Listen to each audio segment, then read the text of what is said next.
Muy buenas televidentes, radioescuchas e internautas de la aldea global Ecomundo, ojalá 4RD. Recep Tayyip Erdogan logró el pasado domingo la reelección como presidente de Turquía. El líder islamista que ocupa el poder en Turquía desde el año 2002, es decir, durante 16 años consecutivos. Su formación, el Partido de la Justicia y el Desarrollo, AKP, mantendrá además la mayoría en el Parlamento, aunque sea gracias a los escaños del ultraderechista Partido de Acción Nacionalista, MHP. En la doble jornada de comicios presidenciales y legislativos, su Partido de la Justicia y el Desarrollo, AKP, se aproxima a la mayoría absoluta en el Parlamento con el 44% de los votos, sumados al 11% de su aliado Movimiento Nacional MHP, lo que le va a garantizar el control de las cámaras. Erdogan adelantó el voto presidencial ante las dificultades principalmente económicas que estaba atravesando, con una importante pérdida de valor de la lira turca frente al euro y el dólar y una inflación de 2 dígitos. La restricción sistemática de la libertad de expresión con intervención de medios y procesamiento de periodistas críticos y las extensas purgas desatadas tras el intento de golpe de Estado del año 2016 han marcado su mandato hasta ahora.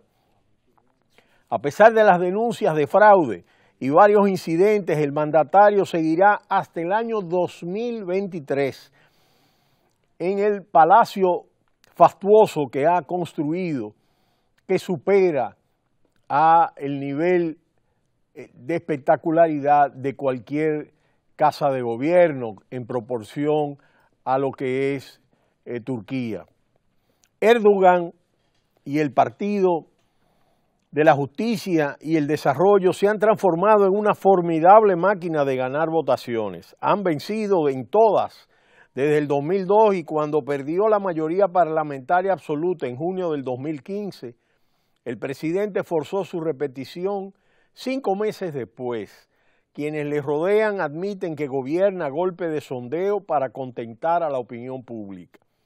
Recep Tayyip Erdogan, que nació en Estambul en 1954, es el líder que más ha marcado la historia de Turquía tras el fundador de la República, Mustafa Kemal Atatürk. La imagen de ambos mandatarios preside ya muchos despachos oficiales. Erdogan es visto como un nacionalista autoritario y un ideólogo del islamismo político. En realidad es el único líder político turco de peso que ha sobrevivido a los golpes militares y el primero en devolver a los generales a los cuarteles definitivamente. Nacido en el seno de una familia religiosa y conservadora, originaria de Rais, a orillas del Mar Negro, se formó en un Imam Hatip o liceo coránico. Estudió empresariales en la Universidad de Mármara, donde se afilió a las Juventudes Nacionalistas Islamistas. Después de que fuera proscrito el Partido del Bienestar de Necmettin Erbakan, el primer jefe de gobierno islamista de la Turquía moderna, los jóvenes dirigentes que como Erdogan habían seguido al patriarca se conjuraron para desalojar del poder al kemalismo a través de las urnas.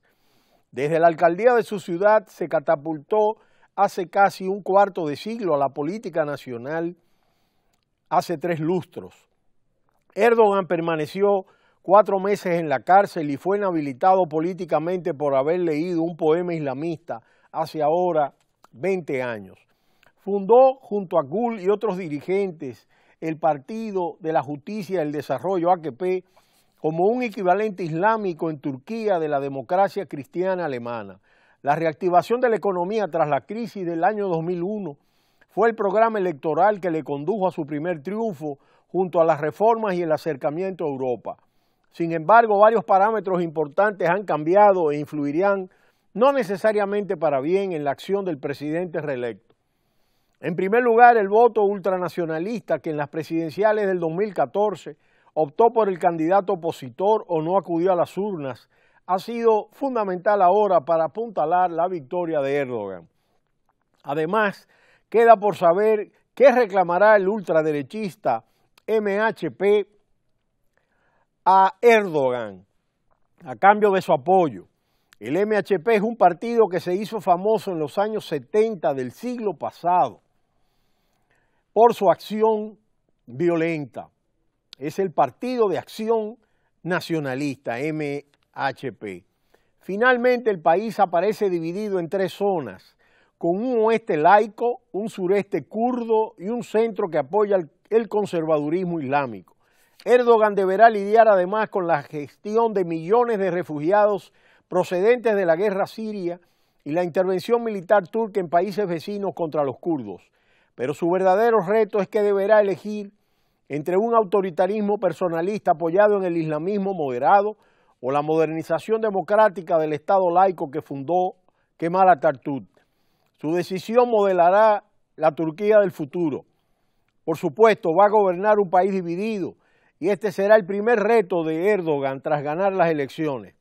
Hace un año los resultados del referéndum constitucional ya mostraron un país dividido en dos mitades exactas. La fotografía tras las elecciones es parecida, además con una participación extraordinaria del 87% y una altísima movilización durante la campaña. La polarización política y social va más allá de las elecciones.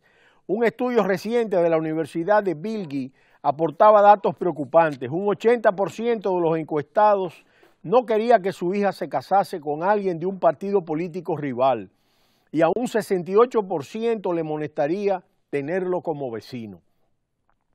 Entre los muchos vectores de división destaca la figura de Erdogan. No deja indiferente o se le adora o se le detesta. No hay apenas espacio para los matices ni para posiciones intermedias. Tras estas elecciones, la mitad que lo detesta se siente todavía más frustrada, enfadada o incluso estafada. Tarde o temprano la sociedad turca tendrá que buscar una manera de conducir estos conflictos. El nuevo gobierno también hará frente a una economía vulnerable, tal y como hemos comentado. Erdogan ha decidido convocar estas elecciones anticipadas, entre otros motivos, para adelantarse a una posible crisis económica. A pesar de su dinamismo, la economía turca acumula debilidades estructurales crónicas como la dependencia energética, el déficit por balanza de cuenta corriente, la inflación, la baja tasa de ahorro interno y la consiguiente necesidad de conseguir crédito en el mercado internacional. No se podía decir en campaña electoral, pero en privado los partidos reconocen que gobernar Turquía implicará, en el mejor de los casos, aplicar políticas de ajustes. La dimensión del resto aumenta en un contexto global marcado por el aumento de los precios del petróleo y dudas generalizadas sobre las economías emergentes.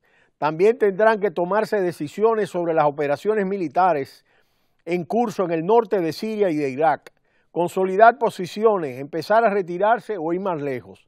Estas operaciones combinan objetivos militares, debilitar el PKK y a grupos afines y políticos, proyectar una imagen de fuerza dentro y fuera del país. En Oriente Medio en general, y esos son dos vecinos en particular, condicionarán la política exterior de Turquía y tendrán derivadas en temas internos en todo lo que afecta al tema kurdo y los refugiados.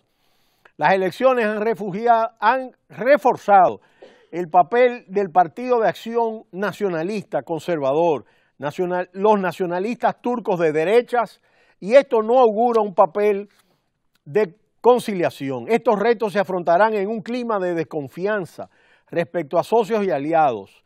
El apoyo de Washington a milicias kurdas en el norte de Siria, la demanda de extradición de Fethullah Gülen, a quien se acusa del golpe de Estado del 2016, las sanciones sobre Irán o todo lo vinculado con Israel y Palestina continuarán siendo temas de fricción. Respecto a la Unión Europea, la lista de agravios y frustraciones es larguísima, pero hasta ahora se ha evitado el divorcio. El resultado de las elecciones no lo alterará. Habrá tensiones esporádicas, pero también presiones para preservar un mínimo de cooperación. La Unión Europea está haciendo frente a tantas crisis a la vez que hará todo lo posible para que Turquía no se convierta en su próximo dolor de cabeza. De manera que estas elecciones reafirman a Erdogan por 16 años consecutivos desde el año 2002 hasta el año 2023. En un país dividido tendrá que buscar en medio de una cada vez más convulsa región de Oriente Medio las alianzas internas y externas para poder continuar sobreviviendo dentro de su régimen. Pero será hasta mañana cuando volveremos en Ecomundo, ojalá 4RD. No le cambie, cita cultural.